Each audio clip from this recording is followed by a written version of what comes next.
But also, I said that in the different countries we can find different substitutions for the same raw materials, for the same name. And in Mongolia, in Buryatia, they use other flower, Hemerocallis minor, but they found it with the same properties. And also they oriented on the name Sergei Metok, that also a golden flower, and they use this kind of herb, and it has the same quality as a previous one. Here is Boswellia carteri, a percar, white incense. You can see it's quite white, but sometimes you can find more yellow or more brown. And also when we burn it, we will see white smoke. And also because of that, they call it white incense. And you should know this one because in Christian church, in Orthodox church and Catholic church, they use this substance in the church when there are special rituals, you know. Frankincense, maybe they use frankincense name. Then sometimes we can find difficulties in identifications. Sometimes it's not so clear, not so easy to identify when we see the name. For example, sometimes we can see that we can have two names, they are looking very close each other, and they could be pronounced the same way, but we see different writings. Here the difference only in one letter. In fact, in most of dialect, Tibetans don't pronounce this letter, this and this. But in the first case, we will see this is antelope, and in the second case is a madder or Rubia cordifolia. And one is animal and other is a herb. It's different things, and we shouldn't be confused. And sometimes when the people write this name by the hand, and they do it not so precisely, not so accurate, they can confuse or write this letter like this letter. And in this case we see we should take other raw material and we will have other medicine, but in fact it will be wrong medicine.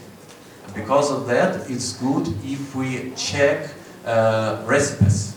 Sometimes it's good if we will have a recipe, and we check this recipe in other recipe books, and we try to find a difference. If we find difference in the right name, in this case we check which case is right and which case is wrong. Then here you see also two names. They are looking like close each other, Balu and Balu. But also writing is quite close each other, different. And first name is a Sanskrit name, second one is a Tibetan name. And normally in modern Tibetan language we use other word for bear. We use word dom. But in old text, old Tibetan text, old Tibetan recipe books, sometimes we can find this name, Sanskrit name, Balu. Balu, maybe you remember the story of Mowgli, you know, Balu. And here we should understand that first one, Balu, means bear, and second Balu means rhododendron, and in fact rhododendron's leaves. We use leaves in this case. So here you see also it's a symbol of Khabarovsk, it's a city on the far east of Russian Federation. But in fact you see it's a special Himalayan bear with a special white triangle on the chest. And here also sometimes you can see this confusion, don't draw and don't ga. Sometimes people, when they write this name, they lose this part, they do lose this line. In this case, we will have other name, other raw material. And I met this confusion a couple of times. And in this case, we will have a wrong recipe. It's very important to check all these things. Because in first case, in the case of Dondra, we should use Alpinia. It's some relative to ginger, this special kind of ginger. And in the second case, we use a cassia. It's a tree, and we, in this case, we should use the fruits. In the first case, we use roots, and in the second case, we use fruits. And they have different qualities, of course. And Alpinia, we use it for example, for problems with digestion, and in the case of back-end disease, the cold diseases. And the second one we use mostly for purging therapy, and they have different qualities. And then also, sorry, it's also because IBM and Macintosh don't like each other. And here you see also two close names of groups of medicines. First one is the Tsasum, second one is the Tsasum. But the difference is only in this small triangle. And because of that, we will have different collections. In the first case, it will be collection of 3 different salts. Salt, ammoniac, rock salt, and black salt. And the second case, we will see collection of different spices. Ginger, long pepper, and black pepper. So you see they are very different.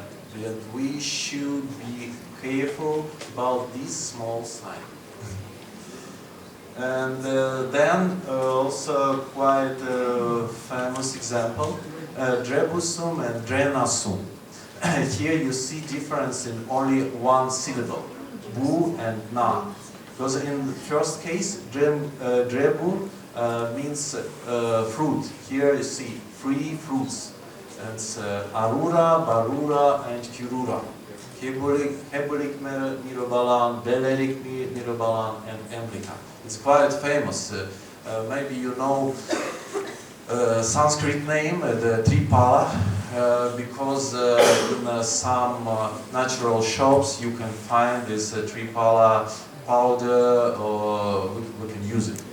But in Tibetan medicine, we call it Drebusum.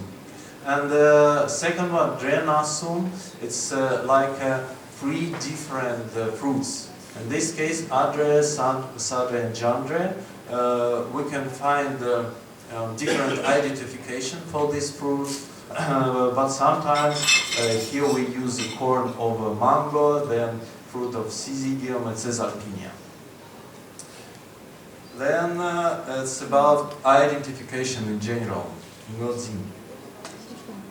Then here we can identify with the description in the text, and also we can identify this certain raw material with the picture.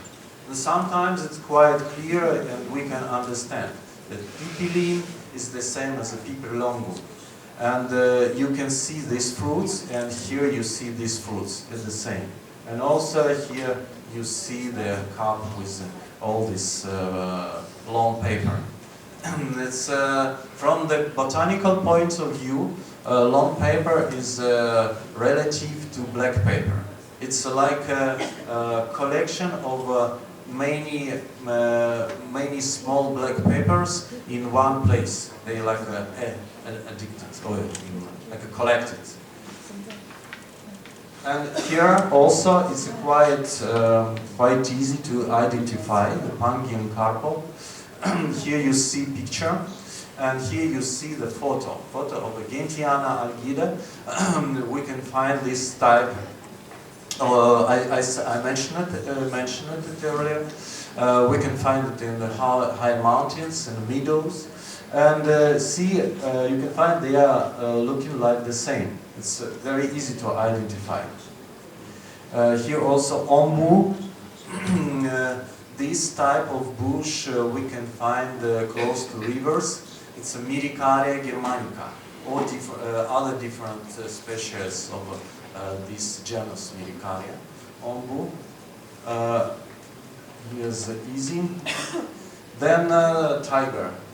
It's also, sometimes it's looking like funny, but anyway we can understand this is not a cat. It's a tiger. Panthera tigris. Here also ukpa is bubo, or it's like an owl, or eagle owl. So I remember it's in English. Eagle owl. It's a quite big one. It's very funny when this picture from the famous work of Sangye Gyatso. It's Dritan. Dritan is a commentary and the pictures for Bendurion Gompa, the commentary to Gyushi, main text in Tibetan medicine.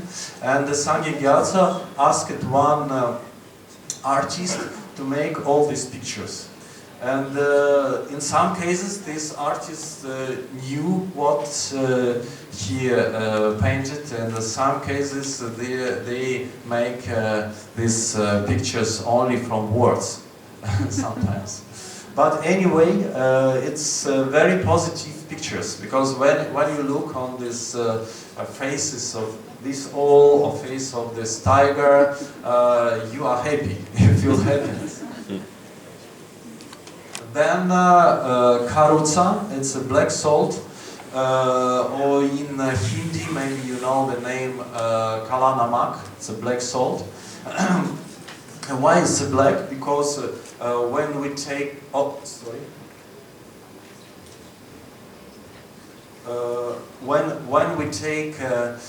when we take the crystal, it has a red and black color. But when we crush it, we will see white and light rose color. And also, if you know this salt, you should know it has a taste of eggs. It's very funny. But it's a very helpful substance. It's very good for our digestion, and especially when we have problems with heartburning or problems with the constipation, because it switch on the normal peristaltic in our body. And you see here the picture.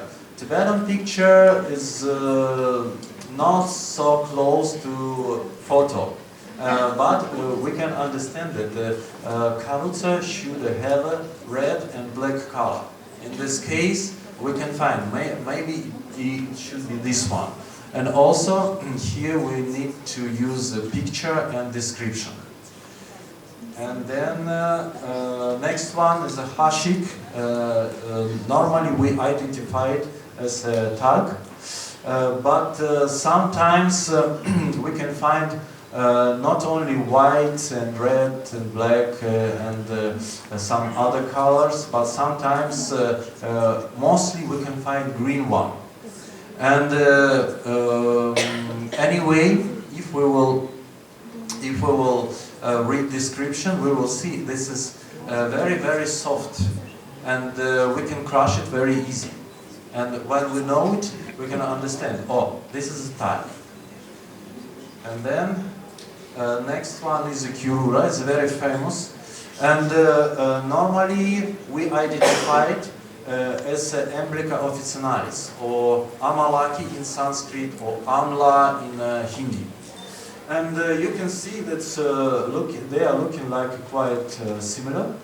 And you see round fruits here, and everything is looking okay. And this is a classical identification. And in most of cases, we use fruits of this Emblica officinalis. But next picture is looking like something different. Because here we see also Kyurura, yes? And here you see only fruits, and they are looking not like these ones. And why? And firstly, I didn't understand why. But someday, my friend showed me fruits they use in Inner Mongolia. And what they use for curula in Inner Mongolia, they use Gardenia jasminoides. And it's looking like this one, more like that one. So here we can find two different identifications. Classical Tibetan identification as Emblica officinalis, and local special Inner Mongolia identification like this Gardenia. And we use it, and I can say it's working like the same. It's quite good quality raw material.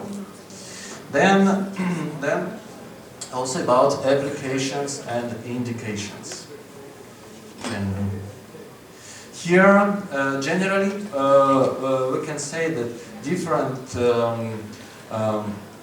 kinds of, different parts of raw material, different parts of tree or herb, we can use in generally in some cases. And in the text, here in the text we can find that roots are good for bones, generally. Of course, we can find different roots are good for different purposes. But it's like a general idea that roots are good for bones. The branches are good for channels, ligaments, tendons. Wood are good for muscles. And it's the first group. And the second group, leaves, latex and sprouts. You see the leaves good for hollow organs, latex or milky sap from some herbs are good for bone marrow, and sprouts are good for red bone marrow. Then flowers we can use for sense organs, fruits for life important organ. What does it mean life important organ? In Tibetan medicine we have two terms, dön and nön. Normally, or maybe usually, they translate like solid organs and hollow organs. But this tradition is from Chinese medicine. They translate this way. But in the Tibetan medicine, maybe it's better to translate it this way. It's a life important because dön means something, something with a deep meaning or something important. So it's better to translate this way. So then, tops of stems. And I mean organs like heart, liver, kidneys, and so on. And for me, it's a little bit funny when we call our heart as a solid. My heart is not solid, I hope. And also it has 4 cameras inside. And so tops of stems and branches, it's good for head, bark for skin, bast means underbark, between wood and bark. It's for tendons and resins for limbs. And then connection with external properties. Here you can see that sometimes we can find the quality of some raw materials when we check the form of this raw material or color of this raw material. Here you see 2 quite famous examples. First one is camphor, kabul in Tibetan. You see it has a white color. White color, it's like a snow, it's like a winter. And we can use camphor against different kinds of fevers, against high temperature, hot disorders. Then, next one is the sandru or pomegranate. It has a red color, and we use it opposite. We use it in the case of cold disorders, in the case of poor digestion and so on. So then about tastes and essence. Here it's a very interesting topic about pork, paksha. And in the 4 tantras, we can find that pork has a cold and light quality. But for me, it was very strange. Why light? That means if you eat pork and after that you can dance. But normally no.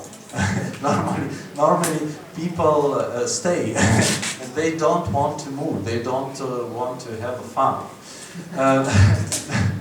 And then one day I found in the Sheltran, in the text of Tenzin Puntsok, that it has a cold and heavy quality. And I thought, what does it mean? I cannot imagine that Tenzin Puntsok didn't respect Yutok. Yutok wrote 4 tantras. How it can be? But then I start to analyze.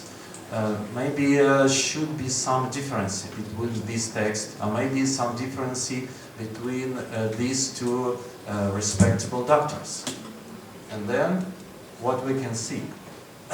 Yutok, the younger, he lived in 12th century, and where he lived? In the central Tibet. And where lived Tenzin Puntsok? In Kham, in eastern Tibet. And Yutok lived in the Hao Mountains, and Tenzin Puntsok lived in between mountains and the plains, and more humid and more warm place. So we can find 2 different peaks. Sorry, not so clear picture, but in fact, first one is more Tibetan one, or Ulsan in the central Tibet, this black one. Tibetan peaks are smaller. Smaller? Yeah, you get the wrong picture. So but it is from Tibetan book. Yeah, it's a wrong book. I will give you a good one next time. Oh, okay. They are like my size, smaller. Baby's picture. Okay, I thought it should be small. Yeah, they should move a lot, and they should be fast. And in the Kham, we should find big and white. Chinese peak. Yes. So see, I can say that the first one, as it has a black thick fur. It can save metabolic heat inside. And second one has a white fur in the quiet thing, and it lose metabolic heat. Yes. And the first one is move a lot, and because of that, meat of the first one it should has light quality.